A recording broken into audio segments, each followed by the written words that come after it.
Good day, ma'am and sir. My name is Kelly Marie Pinkihan. My age is 27 years old.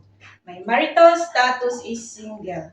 My highest educational attainment is college graduate in Bachelor of Agricultural Technology. I worked as a household helper in the Philippines for 4 years. I serve one couple with 3 children. My duties are to take care of the children and do the household chores like cooking, cleaning the house, do the laundry, ironing, and folding clothes.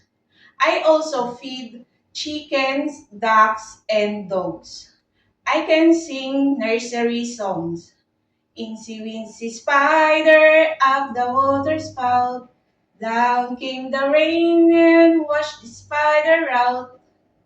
My special skills are taking good care of children, elderly, and disabled. I can also cook Filipino foods.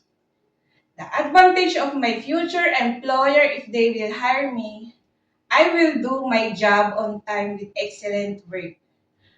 I'm fast learner, flexible, hardworking, and foremost, I'm trustworthy and responsible.